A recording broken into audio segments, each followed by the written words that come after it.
Hello aspirants, आज हम bio के अंदर एक न्यू चैप्टर स्टार्ट कर रहे हैं जिसमें हम पढ़ेंगे टिश्यूज़ के बारे में। देखिए, छोटे छोटे यूनिट्स के फॉर्म में कह लीजिए मैं आपको ये पूरी सब्जेक्ट पढ़ाऊंगी। ठीक है, अभी तक हमने सेल्स कंप्लीट किया पढ़ के। आपको ये चीज़ पता होगी कि सेल से मिलकर, बहुत सारे सेल से मिलकर ही टिश्यूज़ बनते हैं।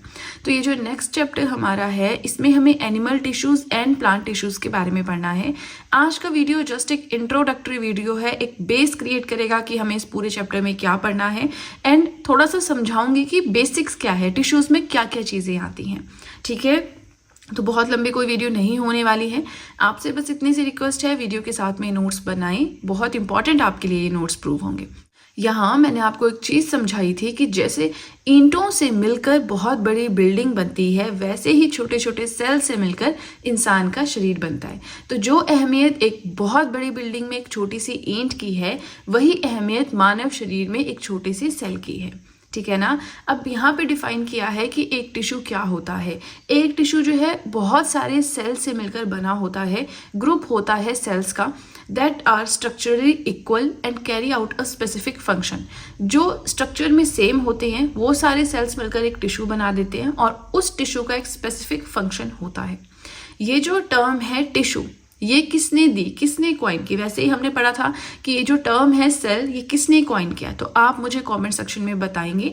अगर आप लोगों के कमेंट्स आते हैं तो उससे मुझे आइडिया लगेगा कि आप लोग सच में स्टडी कर रहे हैं। अदरवाइज फिर इस प्लेलिस्ट को, इस सब्जेक्ट को पॉज करके मैं कोई और सब्जेक्ट स्टार्ट करूँगी, क्योंकि आप लोगों की सपोर्ट मुझे बायो पे उतनी नहीं दिख रही है, केमिस्ट्री पे उतनी नहीं दिख रही है जितना कि आप लोगों ने श्योर किया था कि मैम हमें पढ़ना है, बट लगता तो नहीं है जैसे कि आपके कॉमेंट्स होते हैं, जैसे कि व्यूज़ होते हैं।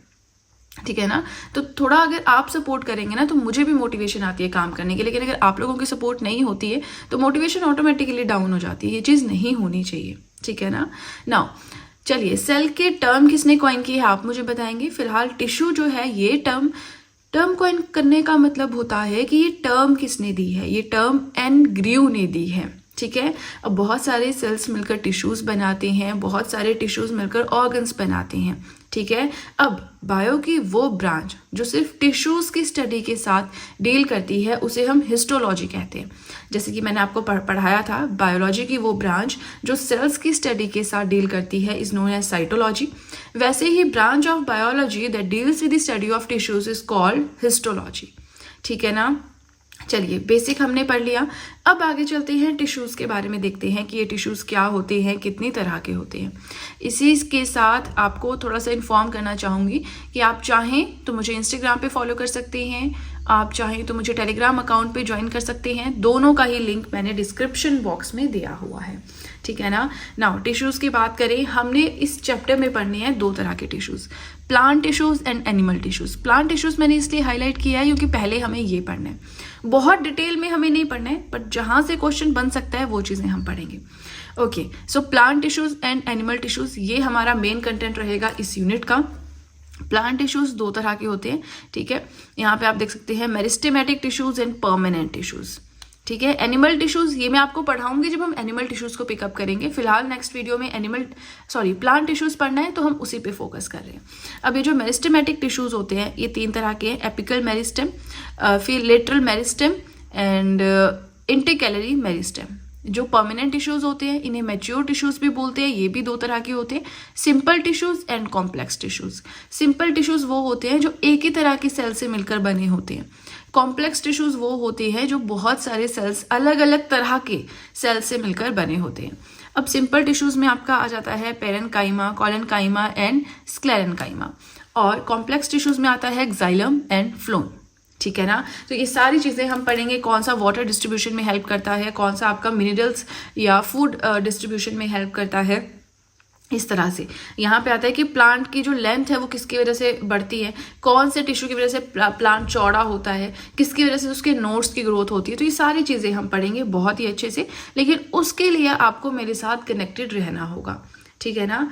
आज हम पढ़ेंगे बायो के अंडर प्लांट टिश्यूज़ के बारे में। सो प्रीवियस वीडियो में अगर आपने मेरी वीडियो देखी होगी, हमने ये चीज़ डिस्कस की थी कि हम new chapter, new unit start कर रहे हैं जिसमें हम टिश्यूज़ के बारे में पढ़ेंगे, plant tissues and animal tissues. So आज के वीडियो में हम सिर्फ और सिर्फ प्लांट टिश्यूज़ के बारे में बात करेंगे। टिश्यूज़ क्या होते हैं, अ ग्रुप ऑफ सेल्स जो स्ट्रक्चरली सेम होती हैं और सेम फंक्शन परफॉर्म करते हैं। ठीक है जी। प्लांट टिश्यूज माने जो प्लांट में पाए जाएंगे, ठीक है ना। अब यही चीज यहाँ पे लिखी है कि प्लांट्स जो है वो इमोबिल होते हैं, मतलब वो इधर उधर घूम नहीं सकते, एक जगह पे टिके हुए होते हैं, ठीक है। इसीलिए जितने भी टिश्यूज प्लांट्स के अंदर होते हैं, सभी नहीं बट मोस्टली डेड सेल्स के बने होते हैं। अब डेड सेल्स के टिश्यूज कैसे बनेंगे? ग्रुप ऑफ सेल्स का टिश्यू होता है। अब जो वो ग्रुप ऑफ सेल्स है वो डेड है, क्यों? क्योंकि उनको मूवमेंट नहीं चाहिए, है ना, मूवमेंट नहीं चाहिए होती प्लांट्स को, तो इसलिए डेड सेल्स होते हैं मैक्सिमम। कुछ लिविंग भी होते हैं, लिविंग कहाँ कहाँ होंगे वो हम पढ़ेंगे। अब ये जो प्लांट के टिश्यूज होते हैं ये स्ट्रक्चरल स्ट्रेंथ यानी एक अपराइट पोजिशन, एक प्रॉपर स्ट्रेंथ प्रोवाइड करवाते हैं प्लांट्स को, because they do not need so much of maintenance. Obviously ये जो डेड सेल से मिलकर बने होते हैं क्योंकि उनको मेंटेनेंस की जरूरत नहीं होती। क्या प्लांट्स को मेंटेन करने की जरूरत होती है? नहीं, लेकिन ह्यूमन बॉडी को मेंटेन करने की जरूरत है ना। तो वही चीज यहाँ पे है। अब हम एनिमल टिश्यूज को भूल जाते हैं, सिर्फ प्लांट टिश्यूज को डिस्कस करेंगे। दो तरह के ये होते हैं, meristematic tissues and permanent tissues. अब प्लांट टिश्यूज दो तरह के हैं। आज के वीडियो में हम सिर्फ और सिर्फ पढ़ेंगे मेरिस्टेमेटिक टिश्यूज के बारे में। परमानेंट टिश्यूज, इन्हें मैच्योर टिश्यूज भी कहते हैं, इन्हें आप फिलहाल के लिए स्किप कर दें, नेक्स्ट वीडियो में हम इन्हें पढ़ेंगे। नाउ मेरिस्टेमेटिक टिश्यूज जो है इनके बारे में इन डिटेल मैं आपको नेक्स्ट पेज पे पढ़ाऊंगी, ठीक है। क्यों? क्योंकि ये जो मेरिस्टेमेटिक टिश्यूज के 3 पार्ट्स आते हैं, एपिकल, लेटरल एंड इंटरकेलरी। ये तीनों इंपॉर्टेंट है, यहां से क्वेश्चन आता है। और मेरिस्टेमेटिक टिश्यूज इनके ऊपर इन डिटेल पूरा पेज हम पढ़ेंगे, पूरा theoretical part, but next page पे आज की वीडियो में, ठीक है। फिलहाल आप समझ लें कि मेरिस्टेमेटिक टिश्यूज क्या होते हैं। एंड यहां से वीडियो कंटिन्यू करने से पहले आपको कहना चाहूंगी, वीडियो के साथ में अपने नोट्स मेंटेन करते चलें। अगर आप साथ साथ में नोट्स बनाएंगे, जैसे ही यहाँ पे मैं बायो पढ़ा के कंप्लीट करूंगी, आपके भी नोट्स बन के कंप्लीट हो जाएंगे। चलिए, टिश्यूज पढ़ रहे हैं, प्लांट टिश्यूज पढ़ रहे हैं, मेरिस्टेमेटिक टिश्यूज पढ़ रहे हैं। अब ये क्या होते हैं? The tissues in which cells always remain in a continuous state of division that is actively divided throughout their life. हमने क्या पढ़ा था सेल थ्योरी के अंदर कि कोई भी एक सेल होता है वो प्री एग्जिस्टिंग सेल से मिलकर बना होता है। अब नया सेल बनेगा, इससे भी एक नया सेल बनेगा, इससे भी एक नया सेल बनेगा, इससे फिर और नया सेल बनेगा, इससे नया सेल बनेगा। तो एक सिचुएशन ऐसे आएगी, सेल का नाम हम रख देते हैं ए। तो एक सिचुएशन ऐसी आएगी कि अब जो ये ए सेल है ना, मतलब ग्रुप ऑफ सेल्स बोलो, टिश्यू बोलो, है ना, तो ये जो ए टिश्यू है which is a group of cells, ये और ज्यादा रेप्लिकेट नहीं कर सकता खुद को, और ज्यादा नहीं बना सकता खुद को। अब ये और सेल डिवीजन नहीं कर सकता, मतलब ये बूढ़ा हो चुका है। तो जब ये बूढ़ा हो जाएगा, जब ये और सेल डिवीजन नहीं कर सकता है, तब हम इसे बोल देते हैं कि ये परमानेंट टिश्यू है। इन्हें मैच्योर टिश्यू भी कहा जाता है। लेकिन जब तक इस ए टिश्यू में कैपेबिलिटी है बार बार डिवीजन करने की, बार बार सेल डिवीजन करने की, बार बार नए सेल्स बनाने की, तब तक हम इसे कहेंगे that it is a meristematic tissue. समझ आ गया? जब तक सेल डिवीजन कर पाता है कोई टिश्यू, वो मेरिस्टेमेटिक टिश्यू होता है। लेकिन जब वो बूढ़ा हो गया, अब वो मैच्योर हो गया, अब वो और ज्यादा सेल डिवीजन नहीं कर सकता, हम उसे परमानेंट टिश्यूज कहते हैं। अब मेरिस्टेमेटिक टिश्यूज के कैरेक्टरिस्टिक्स हैं बहुत सारे, क्या क्या इनमें होता है, कैसे वीर्स, कैसा क्या, वो हमने नेक्स्ट पेज पे पढ़ना है। क्योंकि मेरा टारगेट है कि पहले ये 3 चीजें मैं आपको पढ़ा लूं जो कि मेरिस्टेमेटिक टिश्यूज के टाइप्स हैं। इसके टाइप्स और इसके टाइप्स दोनों बहुत बहुत बहुत ज्यादा इंपॉर्टेंट है। तो बहुत अच्छे से 1 बाय 1 हम इसे समझेंगे। आपने बिल्कुल अपना दिमाग खोल के रखना है, बिल्कुल डेड होके, कहते हैं ना, अपना दिमाग बंद करके इस चीज को नहीं सुनना है। हिस्ट्री वगैरह चल पड़ती है कि चलो सुन रहे हैं, कुछ और भी कर रहे हैं, ये नहीं चलेगा, ठीक है ना। स्पेशली उनके लिए जो जैसे बीटेक करके आते हैं या जो आर्ट्स वगैरह से आते हैं, जो प्रॉपर साइंस या मेडिकल फील्ड छोड़ चुके हैं, है ना, 10th के बाद उन्होंने साइंस पढ़ना छोड़ दिया, उनके लिए फिर थोड़ा सा भूल जाते हैं ना इतने टाइम के बाद, तो मुश्किल हो जाती है। अब मेरिस्टेमेटिक टिश्यूज 3 तरह का है, एपिकल, लेटरल एंड इंटरकेलरी। तीनों इसी पेज पे हम पढ़ेंगे। एपिकल मेरिस्टम क्या होता है? Found at the growing tips of stem and roots. ये समझते हैं आप, जड़ें होती हैं, और स्टेम समझते हैं आप, जो इसका बिल्कुल टिप होती है, इस तने, ये पूरा पौधा है, मतलब ऐसे मैंने बनाया, पूरा पौधा है, यहाँ पे टिप पे, और जो इसकी जड़ें होती हैं, रूट्स होती हैं, उन रूट्स के ऊपर आपको एपिकल मेरिस्टेम मिलेगा। क्वेश्चन आ सकता है कि जो ग्रोइंग, मतलब जहां से भी ग्रोथ हो रही है, अभी जड़ों की ग्रोथ हो रही है, कई आपने प्लांट्स देखे होंगे, बड़े बड़े पेड़ देखे होंगे जिनकी जड़ें बहुत दूर दूर तक फैली होती हैं, है ना। क्यों? क्योंकि रूट्स की ग्रोथ होती रहती है। कई बार आपने देखा होगा किसी पेड़ की हाइट बहुत ज्यादा बढ़ती जा रही है, तो उसकी हाइट अभी उसमें एपिकल मेरिस्टेम एक्टिव है, ठीक है, कहाँ कहाँ आपको मिलेगा, आपको ग्रोइंग पार्ट जो होता है रूट्स का और यहाँ पे स्टेम का, वहां पे मिलेगा। अब ये रिस्पॉन्सिबल होता है, इसी की वजह से पेड़ की हाइट बढ़ती है और जड़ों की जो है लेंथ बढ़ती है। अब इन्हीं की वजह से प्राइमरी ग्रोथ होती है, मतलब जिसकी हाइट है पेड़ की बढ़ती जाएगी जब तक एपिकल मेरिस्टेम एक्टिव है, और ये कंट्रीब्यूट करता है towards the length of the plant. ये रटना आपने, प्राइमरी ग्रोथ समझ आ गया तो ठीक है, वरना रट लो, क्वेश्चन आता है यहाँ से। प्राइमरी ग्रोथ के लिए रिस्पॉन्सिबल है apical meristem, length of the plant के लिए रिस्पॉन्सिबल है एपिकल मेरिस्टेम। चलिए, पहला हमने पढ़ लिया, अब सेकंड हमें पढ़ना है, दैट इज लेटरल मेरिस्टेम, वो मैंने आपको यहाँ पे बताया। अच्छा, आपने कभी ना कभी ये सुना होगा या फिर मूवीज कुछ ऐसी देखी होंगी, जैसे मैंने बचपन में देखी थी, कार्टून्स या कुछ ऐसे आते थे कि कोई पेड़ है ना तो उसकी एज हम कैसे कैलकुलेट करते हैं, या फिर आई थिंक साइंस की बुक्स में भी हमने पढ़ा है कि जो पेड़ होता है उसकी एज कैसे कैलकुलेट करते हैं। तो उसके तने को काटो और उसके तने में क्या होता है, इस तरह से सर्कल्स बनने होते हैं, then count the number of circles, 3 है, 4 है, 50 है, 100 है, कितने वहां पे सर्कल्स हैं वो डिटरमाइन करते हैं उसकी एज। ठीक है ना।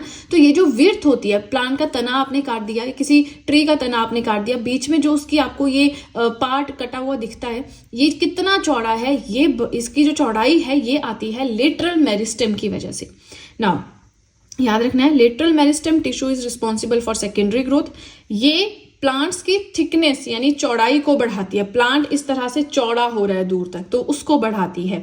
ठीक है, और जो रेडियल पोर्शन होता है स्टेम्स एंड रूट्स का, रेडियल बोले या लेटरल बोले, यहाँ पे जैसे ये आपका प्लांट है तो ये जो आपका एपिकल मेरिस्टेम है ये बाहर की तरफ होता है, लेकिन जो ये वाला होता है लेटरल मेरिस्टेम ये अंदर की तरफ होता है। ठीक है, और ये क्या करता है, थिकनेस चौड़ाई बढ़ाता है, और इसको आप बोलेंगे कि कैम्बियम यहाँ पे होता है, कैम्बियम में होता है। ठीक है, ये क्या करता है, बढ़ाता है विड्थ यानी चौड़ाई, डायमीटर या बोल लीजिए गर्थ किसी भी प्लांट की। तो क्वेश्चन आ गया, प्लांट्स की विड्थ कौन बढ़ाता है, डायमीटर कौन बढ़ाता है, गर्थ कौन बढ़ाता है, लेटरल मेरिस्टेम बढ़ाता है। Now, number of annual rings formed by it used for counting the age of trees. वही चीज जो मैंने आपको स्टार्टिंग में बताई, पेड़ की एज कैलकुलेट करनी है, कितने सर्कल हैं उसके बीच में, उसके थ्रू आप कैलकुलेट कर सकते हैं।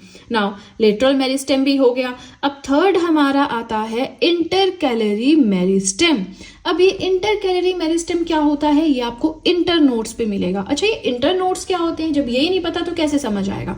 देखिए मैं आपको समझाती हूँ, ये इंटरनोड्स क्या होते हैं। ये आपका कोई पौधा है या पेड़ है जो भी है, यहां से इसकी कोई ब्रांच निकल रही है, तो ये जो ब्रांच वाला पार्ट है जहां पे स्टेम और ब्रांच दोनों मिलते हैं, this point is known as internodes. तो इंटरकैलरी मेरिस्टेम इंटरनोड्स पे मिलता है, या फिर बेस ऑफ द लीव्स, जैसे कि यहां से एक पत्ता निकल रहा है, यहां से एक पत्ता निकल रहा है, तो यहां पे भी जो है नोड्स माने जहां पे दो चीजें मिल रही हैं वहां पे ये होता है। At the nodes of branches की नोड्स पे ये आपको मिलेगा। ये इंक्रीज करता है, helps in increasing the length of internodes. यहाँ पे इंटरनोड्स की लेंथ इसको बढ़ाने में हेल्प करेगा, इसको बढ़ाने में हेल्प करेगा। ठीक है, तो ये आपका इंटरकैलरी मेरिस्टेम हो गया। यहाँ पे देखिए ऊपर वाले डायग्राम में भी मैंने रिप्रेजेंट किया है कि ये आपका हो गया इंटरकैलरी मेरिस्टेम, और ये जो मैंने पेन से यहाँ पे लिखा है, यहाँ पे लिख लेना है, जो अंदर की साइड को है, this is the lateral meristem, जो मैंने पेन से इस तरह से 11 की फॉर्म में लिखा है। ठीक है, अब हमने ये पढ़ लिया जहां से क्वेश्चंस बहुत ज्यादा आते हैं। ठीक है, बहुत अच्छी बात है, पढ़ लिया, लेकिन मेरिस्टेमेटिक टिश्यूज के कैरेक्टरिस्टिक्स क्या होते हैं, कैरेक्टरिस्टिक्स जानना भी तो जरूरी है, वहां से भी तो क्वेश्चंस आ सकते हैं। नाउ ये जो अब हम पार्ट पढ़ेंगे ये मुझे इन सबसे ज्यादा इंटरेस्टिंग लगता है, तो चलिए आप भी मेरे साथ देखिए, समझ में आता है आपको या नहीं। इसी के साथ कुछ चीजें हैं जो आपके साथ शेयर करना चाहूंगी, जैसे कि आप चाहें तो मुझे इंस्टाग्राम पे फॉलो कर सकते हैं, टेलीग्राम अकाउंट पे फॉलो कर सकते हैं, आप चाहें तो जीएस के हैंड रिटन नोट्स परचेज कर सकते हैं। हर एक चीज का लिंक मैंने डिस्क्रिप्शन बॉक्स में दिया हुआ है। ठीक है ना, चलिए अब सीधे चलते हैं अपने नेक्स्ट पेज की ओर। अब आपको लग रहा होगा बिल्कुल इंपॉर्टेंट नहीं होगा इसलिए हम इसे बाद में पढ़ रहे हैं, नहीं, रीजन मेरी तरफ से ये है, मेरी सोच ये है कि कुछ स्टूडेंट्स ऐसा करते हैं, शुरू में देखते हैं, बाद में नहीं देखते। तो शुरू में उनको मोस्ट इंपॉर्टेंट चीज मैंने पढ़ा दी, 3 टाइप्स ऑफ मेरिस्टेमेटिक टिश्यूज पढ़ा दिए। अब जिनको इन डिटेल जानना है वो आगे भी वीडियो देखेंगे, जिनको नहीं जानना है वो ऑब्वियसली वहीं पे स्किप कर देंगे, है ना। सो मेरिस्टेमेटिक टिश्यूज के कैरेक्टरिस्टिक्स हैं, ये ऐसे टिश्यूज होते हैं जिनकी एबिलिटी होती है बढ़ने की, खुद को स्ट्रेच करने की, डिफ्रेंशिएट करने की into other types of cells as they mature. So जब तक कोई भी टिश्यू मैच्योर नहीं होता है वो नए नए सेल्स बनाता रहता है, मतलब खुद की पावर खुद को एनलार्ज करता रहता है, ये इसका मतलब है। अब जो इस टिश्यू के यानी कि सेकंड पॉइंट है, जो मेरिस्टेमेटिक टिश्यूज के सेल्स होते हैं वो जनरली यंग होते हैं, इमेच्योर होते हैं। एकदम से कोई बच्चा पैदा होता है, छोटा सा होता है, इमेच्योर होता है, उसको नहीं पता कि आग में हाथ नहीं डालते, उसको नहीं पता कि बाहर अगर कई बार सर्दियां होती है रजाई से बाहर हाथ निकाल दिए ठंड लग जाती है, उसको नहीं पता रजाई ऊपर कोड़नी होती है, उसको नहीं पता गरम गरम चीज खानी नहीं होती है, अगर आपने आसपास कोई देखा होगा बच्चा, है ना। तो वैसे उस चीज से आप रिलेट करें ना कि जब कोई बच्चा पैदा होता है उसको किसी चीज की नॉलेज नहीं होती, वैसे ही जब किसी टिश्यू से नया टिश्यू बनेगा उसमें जो है वो यंग होगा, इमेच्योर होगा, ठीक है, and have the power of continuous division. ऐसे टिश्यूज जिनके पास कॉन्टिन्यूस डिवीजन की पावर होती है और वो यंग और इमेच्योर होते हैं, ऐसे टिश्यूज को हम मेरिस्टेमेटिक टिश्यूज कहते हैं। मेरिस्टेमेटिक सेल्स जितने भी होंगे सारे लिविंग होंगे, ठीक है, सारे लिविंग होंगे। इनकी शेप भी अलग अलग हो सकती है, ओवल टाइप हो सकती है, राउंडेड हो सकती है, किसी भी तरह की हो सकती है।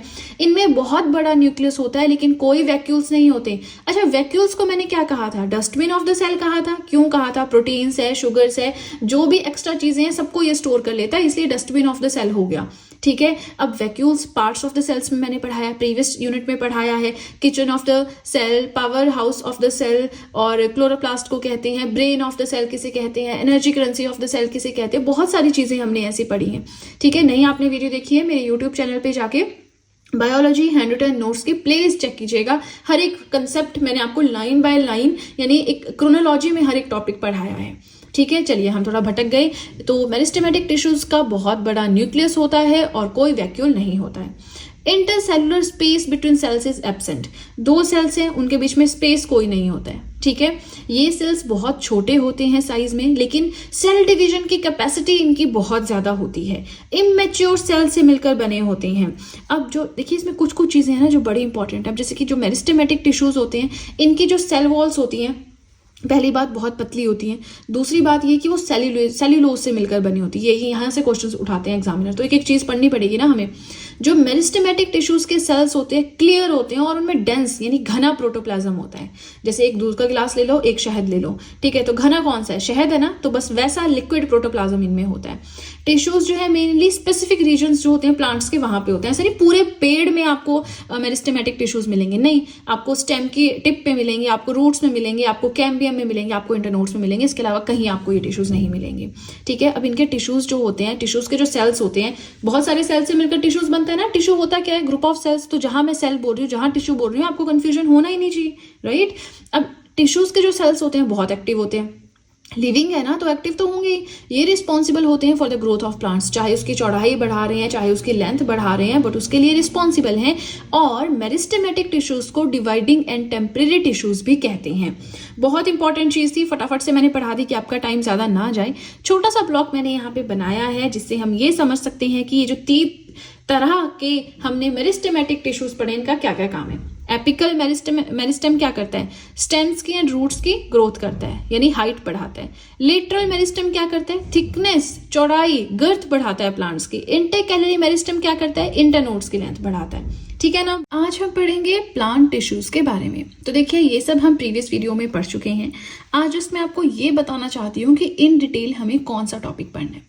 हम ये जान चुके हैं कि टिश्यूज हम प्लांट टिश्यूज पढ़ेंगे एंड एनिमल टिश्यूज पढ़ेंगे। फिलहाल एनिमल टिश्यूज को आप साइड में रख दीजिए क्योंकि अभी वो हमें पढ़ना है, अभी हम प्लांट टिश्यूज पढ़ रहे हैं। हमने जाना कि प्लांट टिश्यूज 2 तरह के होते हैं, एक होते हैं मेरिस्टेमेटिक टिश्यूज, एक होते हैं परमानेंट टिश्यूज। मेरिस्टेमेटिक टिश्यूज वो टिश्यूज होते हैं जिनमें सेल डिवीजन बार बार होता रहता है, लेकिन जब एक बार कोई सेल या टिश्यू मैच्योर हो जाता है, मतलब वो और सेल डिवीजन नहीं कर सकता है, तो वो बन जाता है परमानेंट टिश्यू, जिन्हें मैच्योर टिश्यूज भी कहते हैं, ठीक है।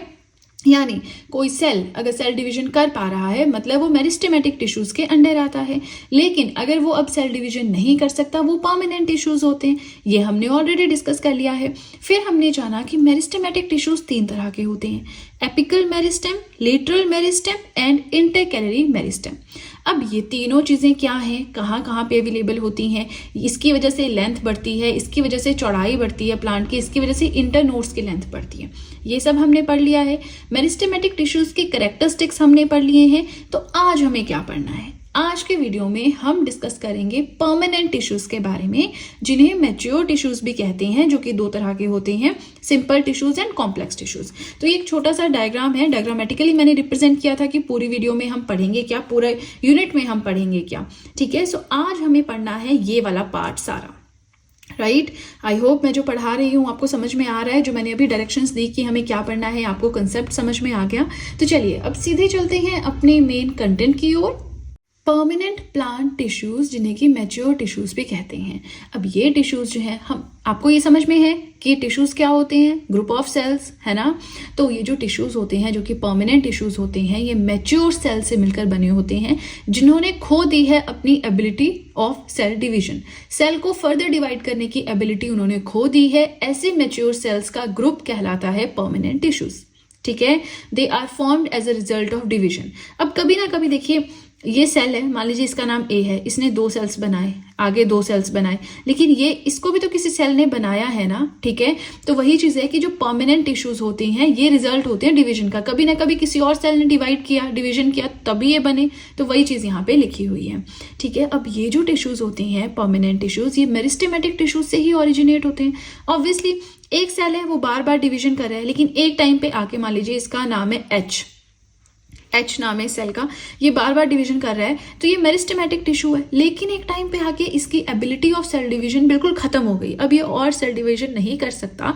तो ये क्या बन गया, ये बन गया आपका परमानेंट टिश्यूज। ठीक है, after losing their division ability, अपने डिवाइड करने की एबिलिटी लूज कर दी इसने, और ये मेरिस्टेमेटिक टिश्यू से बन गया परमानेंट टिश्यू। राइट, अब ये बनते हैं as a result of differentiation, differentiation के रिजल्ट से। अब डिफरेंशिएशन क्या होता है, ये तो नई टर्म आ गई।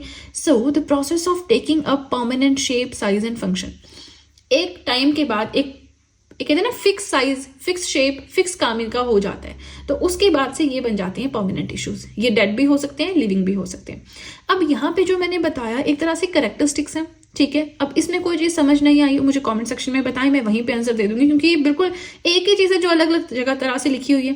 Lost their ability of cell division, these are the result of division, originate from meristematic tissues, these are result of differentiation. Dead भी हो सकते हैं, लिविंग भी हो सकते हैं, इसमें क्या समझना है ना। चलिए नाउ इंपॉर्टेंट चीज आती है यहाँ पे जब हम डिस्कस करेंगे that on the basis of types of cells, किस तरह के सेल कौन से टिश्यूज में हैं, हम परमानेंट टिश्यूज यानी कि जिन्हें मैच्योर टिश्यूज भी कहते हैं, उन्हें 2 तरह से डिवाइड कर सकते हैं। एक हो गए आपके सिंपल परमानेंट टिश्यूज, एक हो गए आपके कॉम्प्लेक्स परमानेंट टिश्यूज। राइट, अब सिंपल परमानेंट टिश्यूज क्या होते हैं, जो यहाँ पे आपने सिंगल करना है। ठीक है, जो सिंगल टाइप ऑफ सेल से मिलकर बने होते हैं।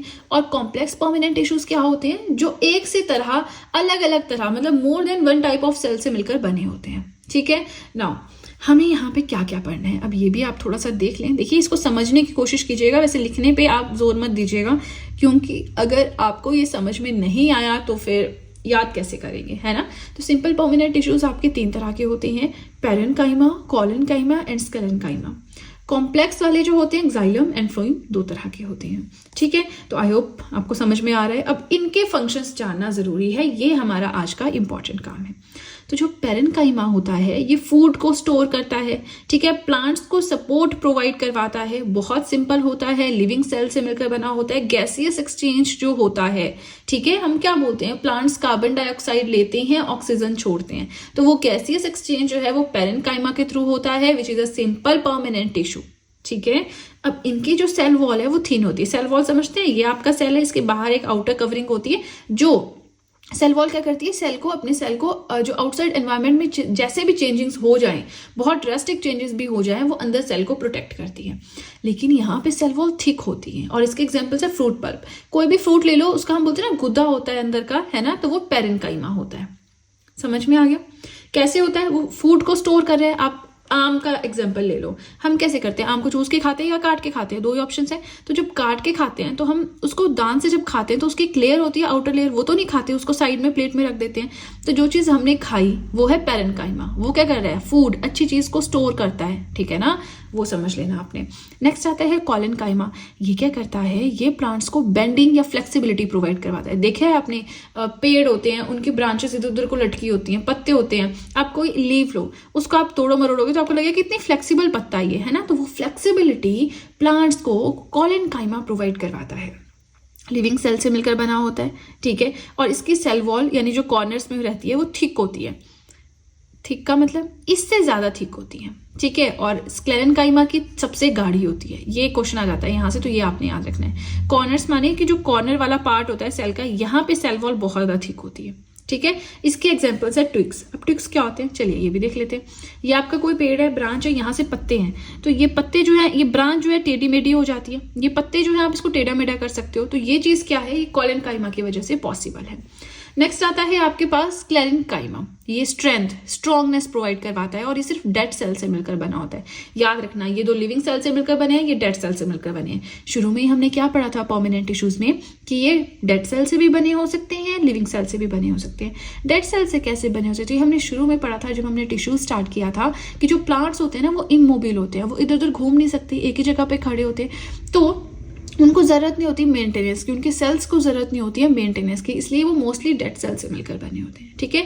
अब स्क्लेरेनकाइमा में प्रोटोप्लाज्म भी नहीं होता है, इनके जो सेल वॉल है बहुत ज़्यादा थिक होती है। थिक क्यों होती है, क्योंकि इनमें जो है लिग्निन डिपॉजिट होता है। अब इसका एग्जांपल है स्टेम कवर। स्टेम समझते हैं आपका, इस तरह से तना होता है, तो उसके ऊपर बाहर बार्क होती है, छाल होती है, वो स्क्लेरेनकाइमा जो उसको सपोर्ट प्रोवाइड करवा रहा है। सीड कवर, बीज अगर आप खेती बाड़ी कोई करता होगा, बीज लेते हैं, बीज के बाहर ना एक आउटर कवरिंग लगी होती है ना, तो उसको हम सीड का कवर बोल देते हैं। ठीक है जी।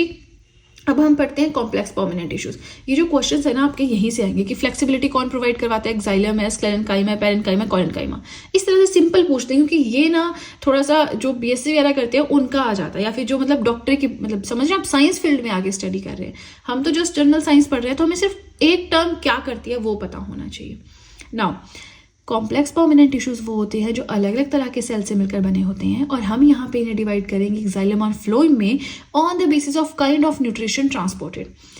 प्लांट के एक पार्ट से दूसरे पार्ट तक किस तरह का न्यूट्रिशन ट्रांसप्लांट या ट्रांसपोर्ट या भेजा जा रहा है ना, भेजा जा रहा है, उस हिसाब से हम डिवाइड करते हैं। एक आपका हो गया एक्साइलम, एक आपका हो गया फ्लोएम। एक्साइलम क्या करता है, ये वाटर हो गए, मिनरल्स हो गए, इनको ऊपर की तरफ भेजता है। वाटर मिनरल्स हम, अच्छा आप मुझे ये बताइए, जब हम पेड़ों को पानी देते हैं, क्या हम उनके लीव्स पे पानी देते हैं, स्टेम पे, फ्रूट्स पे, फ्लावर्स पे? नहीं, हम उनके रूट्स में पानी देते हैं। ठीक है। तो अब क्या होता है, यहाँ पे मान लीजिए किसी प्लांट की रूट्स है, तो वहां पे सारा पानी होता है, मिनरल होता है, तो वो नीचे से ऊपर की ओर, प्लांट के टिप को भी तो चाहिए पानी, उसकी लीव्स को भी तो चाहिए पानी, लेकिन डायरेक्ट कांटेक्ट से नहीं उनको मिलता, डायरेक्ट पानी छिड़केंगे उससे फायदा नहीं होता, वो रूट्स को ही चाहिए। फिर रूट्स खुद से भेजती है एक्साइलम के थ्रू। ठीक है। रूट से जाता है एपिकल पार्ट्स ऑफ प्लांट्स की तरफ। फ्लोएम क्या होता है, अब वाटर एंड मिनरल्स को ट्रांसपोर्ट कर रहा है एक्साइलम, तो फ्लोएम क्या करता है, फूड को ट्रांसपोर्ट करता है। फूड कहाँ पे बनता है, फूड कहाँ पे बनता है, ये बनता है आपके लीव्स में। तो लीव्स से फूड जाता है प्लांट्स के बाकी पार्ट्स तक, कैसे, फ्लोएम के थ्रू। ठीक है जी। आज हम जनरल साइंस बायो के अंदर पढ़ेंगे प्लांट टिश्यू सिस्टम के बारे में। देखिए वैसे तो हम पढ़ चुके हैं प्लांट टिश्यू सिस्टम आपका कितनी तरह का होता है।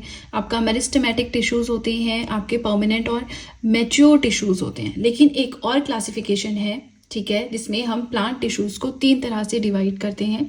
एक है आपका एपिडर्मल टिश्यू सिस्टम, एक है ग्राउंड टिश्यू सिस्टम, एक है वस्कुलर टिश्यू सिस्टम। आपको पहले ही बता दूं, बहुत ज़्यादा डिटेल में हम इसे नहीं पढ़ेंगे, बट जितना एग्जामिनेशन पॉइंट ऑफ व्यू से इंपॉर्टेंट है उतना ही पढ़ेंगे। अब आपने नाम देखिए, वेस्कुलर है, एपिडर्मल है, कंफ्यूज नहीं होना है। जो हमारा ग्राउंड टिश्यू सिस्टम है ना, इसमें आता है पेरेन्काइमा, कॉलेनकाइमा, स्क्लेरेनकाइमा, जिसके बारे में प्रीवियस वीडियो में ऑलरेडी मैंने पढ़ाया है। स्ट्रेंथ प्रोवाइड करवाता है, गैसियस एक्सचेंज में हेल्प करता है, फ्लेक्सिबिलिटी प्रोवाइड करवाता है, ये इनके काम है, हमने पढ़ रखे हैं प्रीवियस वीडियो में, राइट, जहाँ पे हमने simple permanent tissues and complex permanent tissues के बारे में पढ़ा था। सेकेंड हमारा है वेस्कुलर टिश्यू सिस्टम। इसके अंदर आता है एक्साइलम एंड फ्लोएम। एक्साइलम क्या करता है, वाटर ट्रांसपोर्टेशन करता है, मिनरल्स को ट्रांसपोर्ट करता है। देखिए जब भी हम पानी देते हैं किसी भी पेड़ में, तो हम उसके रूट्स में पानी देते हैं ना, तो अब जितना भी पानी है वो रूट्स में होता है। तो अब रूट्स की रिस्पॉन्सिबिलिटी है कि सब तक पानी पहुंचे, तो वो कैसे पहुंचाएगा, थ्रू ये जो हमारा एक्साइलम होता है इसके अलावा फ्लोएम होता है। फ्लोएम क्या करता है, फूड ट्रांसपोर्टेशन करता है। फूड कौन सा पार्ट बनाता है प्लांट्स का, लीव्स बनाते हैं, तो लीव्स में फूड होता है। अब उसको हर एक बॉडी पार्ट तक, प्लांट के हर एक पार्ट तक पहुंचाने का काम कौन करता है, फ्लोएम करता है। ठीक है। तो एक्साइलम एंड फ्लोएम हमने प्रीवियस वीडियो में पढ़े हैं, parenchyma, collenchyma, sclerenchyma previous video में पढ़े हैं, तो ये चीज तो अभी हमें डिस्कस नहीं करनी है। वेस्कुलर टिश्यू सिस्टम में आप समझ गए क्या आया, ग्राउंड टिश्यू सिस्टम में आप समझ गए क्या आया। जो ग्राउंड टिश्यू सिस्टम है ये सबसे बड़ा टिश्यू सिस्टम है, ठीक है, सबसे हम बोल सकते हैं लार्जेस्ट टिश्यू सिस्टम है, क्योंकि मेन जो बॉडी का पार्ट होता है ना वो ग्राउंड टिश्यू सिस्टम के अंडर आता है। इसके बारे में हम पढ़ेंगे, बट ये दो हमने ऑलरेडी कवर कर लिए हैं, तो हम इस पे फोकस नहीं करेंगे। हम सिर्फ और सिर्फ पढ़ेंगे एपिडर्मल टिश्यू सिस्टम। जो कि आउटर मोस्ट कवरिंग होती है। पूरे प्लांट के ऊपर एक आउटर मोस्ट कवरिंग होती है, उसे हम बोलते हैं एपिडर्मल टिश्यू सिस्टम। तो इसी के बारे में है, क्या होती है, क्यों होती है, बस यही चीजें हमें आज पढ़नी है। ठीक है, चलिए स्टार्ट करते हैं अपना कंटेंट जो हमें आज पढ़ना है अच्छे से फोकस करके। आपसे बस इतनी सी रिक्वेस्ट है, वीडियो के साथ में नोट्स बनाते चले, बहुत इंपॉर्टेंट आपके लिए प्रूव होंगे। आगे भी है कुछ, ठीक है, ऐसा मत सोचिएगा इतना ही है, क्योंकि मुझे पता है कुछ लोग सिर्फ लिखते हैं, फिर उनको समझ नहीं आता, फिर वो मुझे पर्सनल मैसेज करते हैं। देखिए, जो वीडियो में समझाया है उस चीज को मैं पर्सनली आपको नहीं समझाऊंगी फोन पे, है ना, वो तो आपको वीडियो पे ही देखना पड़ेगा। हाँ, अगर कुछ समझ नहीं आता आप कॉमेंट सेक्शन में कॉमेंट कीजिए, मैं जरूर रिप्लाई करती हूँ। ठीक है, चलिए let's start with the first part जो कि है हमारा एपिडर्मल टिश्यू सिस्टम। ये जो है पूरे के पूरे प्लांट की जो बॉडी होती है ना, उसकी आउटर मोस्ट कवरिंग होती है। ठीक है, एक प्रोटेक्टिव लेयर होती है, मतलब बाहर से प्रोटेक्शन प्रोवाइड करवाती है, और प्रोवाइड कराती है प्रोटेक्शन अगेंस्ट व्हाट, कहीं पेड़ टूट जाता है ना, या उसकी कोई टहनी टूट जाती है, या वाटर लॉस होता है। अच्छा, वाटर लॉस का बहुत बड़ा कंसेप्ट है, यहाँ से बड़े क्वेश्चन आते हैं। टर्म तो छोटी सी है, हाँ वाटर लॉस नहीं होना चाहिए, एपिडर्मल टिश्यू सिस्टम हेल्प करता है, बट कैसे? देखिए, कैक्टस आप समझते हैं क्या होता है, कांटेदार जो झाड़ियां होती हैं, समझते हैं आप क्या होता है? तो ये आपके ड्राई एरिया, सूखे एरियाज में होती हैं। अब जो सूखे एरियाज होते हैं वहां पे इनको पानी तो बार बार नहीं मिलेगा, तो इनको बहुत ज्यादा पानी अपने अंदर स्टोर करके रखना होता है। अब कैसे स्टोर रखेंगे? तो ये जो एपिडर्मल टिश्यू होता है ये बहुत गाढ़ा, बहुत मोटी लेयर होती है इसके बाहर, प्लांट के बाहर, ताकि वाटर इजिली लॉस ना हो सके। तो क्वेश्चन आता है कि किस तरह के प्लांट्स में, किस तरह की श्रब्स में जो है एपिडर्मल टिश्यू सिस्टम मिलेगा? तो जो ज़ीरोफाइट्स होते हैं, या फिर जो कैक्टस होते हैं, ड्राई एरियाज में जो कांटेदार झाड़ियां होती हैं वहां पे। ठीक है, ये कॉन्टिन्यूस लेयर होती है without intercellular spaces, intercellular space नहीं होते। इसका मतलब क्या है? देखिए, ये हमने, आप समझिए कि एक पेड़ जो है, पेड़ का तना काटा हुआ है ना, ऐसा कुछ समझ लीजिए। तो ये उसकी आउटर लेयर है, ये अंदर अंदर पहुंच के उसकी इनर लेयर है। अब ये जो आउटर लेयर है ये कुछ इस तरह की होती है। अब इनके बीच में आपको कहीं भी स्पेस दिख रहा है? स्पेस नहीं है ना, तो इनके बीच में कोई भी इंटरसेलुलर स्पेस नहीं होता है, ये एक कॉन्टिन्यूस लेयर होती है। ये हो गया आपका एपिडर्मल टिश्यू जो कि आउटर कवरिंग होती है। इसके अंदर यहाँ पे कुछ लिक्विड सा होता है, ठीक है, ये आपका होता है ग्राउंड टिश्यू सिस्टम। और ये बिल्कुल अंदर जो ये सर्कल सा बना है, इसके अंदर आपके एक्साइलम एंड फ्लोएम होते हैं। ठीक है, ये हो गया आपका वेस्कुलर टिश्यू सिस्टम। ये बेसिक अंडरस्टैंडिंग के लिए, अब जो तो साइंस बहुत डेप्थ में पढ़ रहे हैं ऑब्वियसली उनके लिए बहुत कम है, लेकिन जो जनरल साइंस की फॉर्म में पढ़ रहे हैं कि हमें सिर्फ एग्जाम के परस्पेक्टिव से पढ़ना है, तो उनके लिए ये बहुत ही ज्यादा है। ठीक है ना।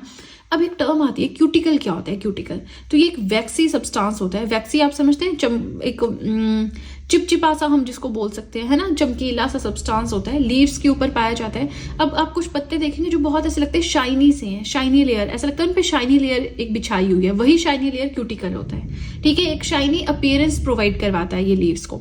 और मैंने आपको बताया था कि ग्राउंड टिश्यू सिस्टम, जिसमें आपके पेरेन्काइमा, कोलेनकाइमा, स्क्लेरेन्काइमा, ये सब कुछ आता है, ये क्या है? ये लार्जेस्ट टिश्यू सिस्टम है प्लांट्स का। आपको क्वेश्चन आ जाए that which of the following is the largest tissue system present in plants? Epidermal, ground, vascular, all of the above या नन ऑफ दीज, ऐसे कुछ। तो आपको पता होना चाहिए लार्जेस्ट टिश्यू सिस्टम हमारा ग्राउंड टिश्यू सिस्टम है, क्योंकि मैक्सिमम प्लांट्स की जो बॉडी होती है उसको ये कवर करता है। ठीक है जी, चलिए अब इसी के साथ मैंने आपको पहले ही बताया था शुरू में कि हमें बहुत छोटा सा टॉपिक पढ़ना है। अब हमारे जो प्लांट टिश्यूज है ना वो कंप्लीट हो गए। आज हम बायो के अंदर पढ़ेंगे एनिमल टिश्यूज के बारे में। देखिए, हम यूनिट नंबर 2 पढ़ रहे हैं बायो में, जिसमें हमने टिश्यूज के बारे में पढ़ा। फिर हमने प्लांट टिश्यूज और एनिमल टिश्यूज दो तरह से क्लासिफाई किया टिश्यूज को। प्लांट टिश्यू सिस्टम हम पढ़ के कंप्लीट कर चुके हैं। आज का वीडियो हमारा एनिमल टिश्यूज का है। इसी के साथ हमारा ये टॉपिक यानी कि ये यूनिट भी कंप्लीट हो जाएगा। सो एनिमल टिश्यूज, देखिए एनिमल्स में क्या है, ह्यूमंस भी आते हैं, ठीक है ना। तो अब कैसे कैसे टिश्यूज हैं जो हमारे अंदर पाए जाते हैं वो हमें पढ़ना है।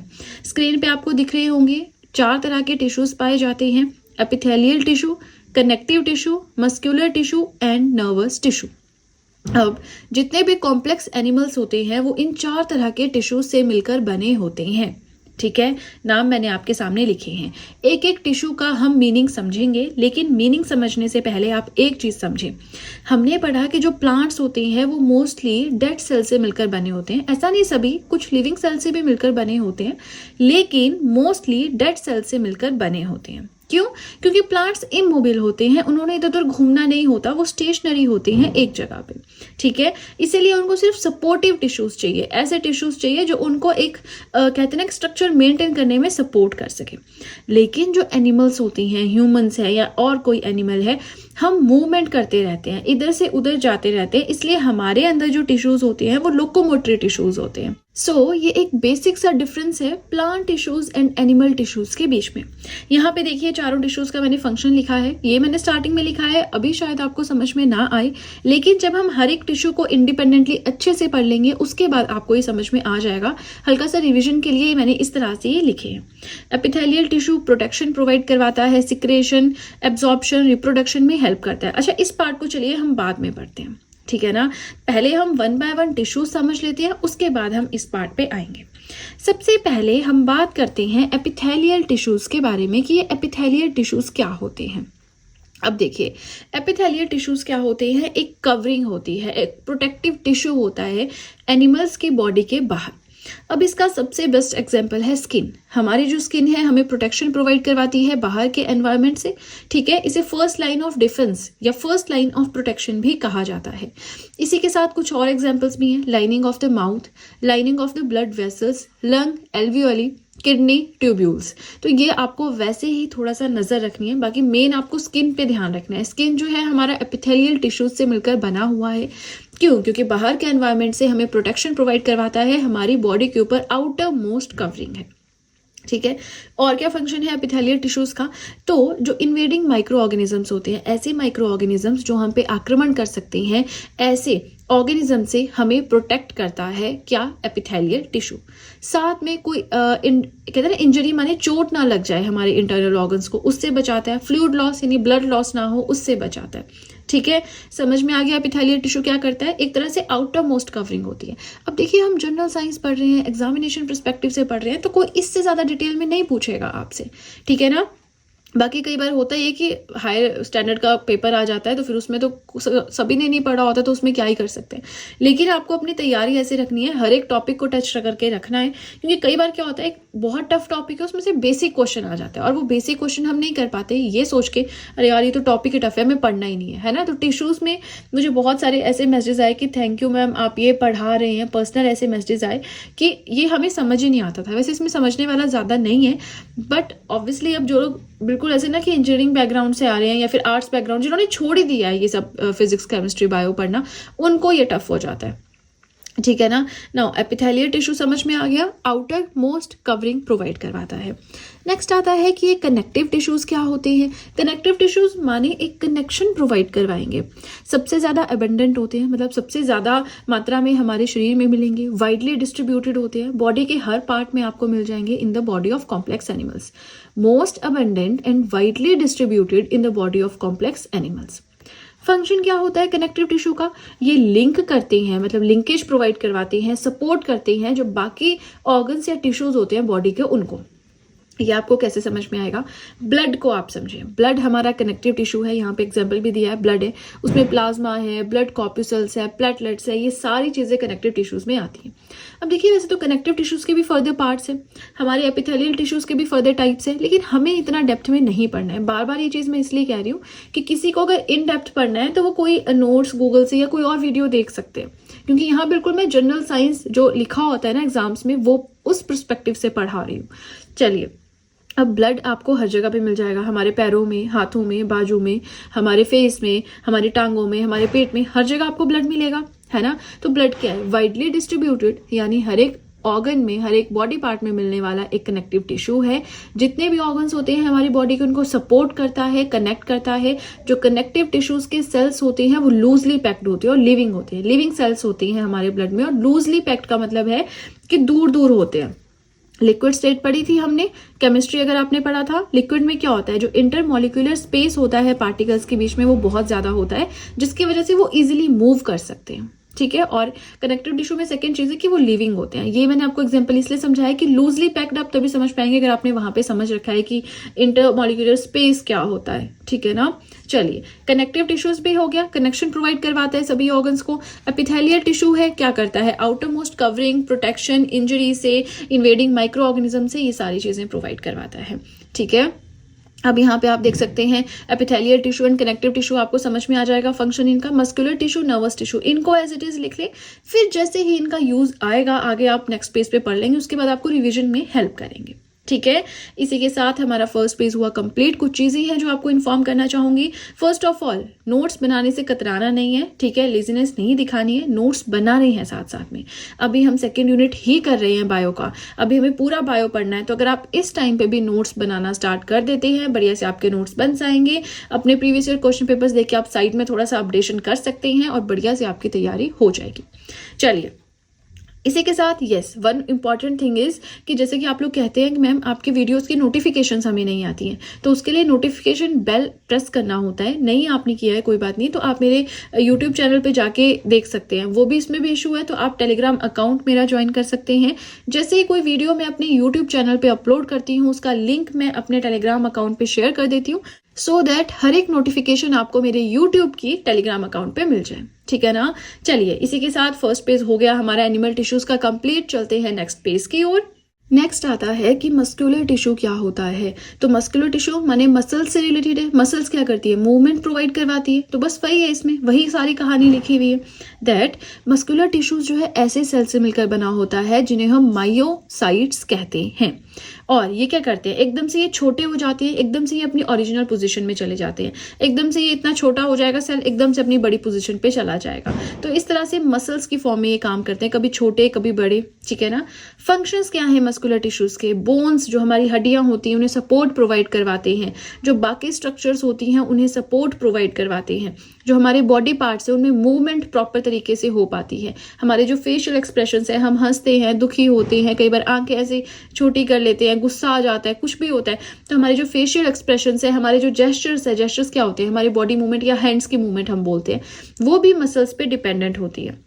इसके अलावा जो मस्कुलर टिश्यू है हार्ट बीट के लिए, साउंड प्रोडक्शन के लिए रिस्पॉन्सिबल होता है। अब जैसे मैं बात कर रही हूँ तो हमारे मसल्स की जो है यहाँ पे मूवमेंट होती है नेक पे, है ना, तो वो सब चीज़ें इसमें आती हैं।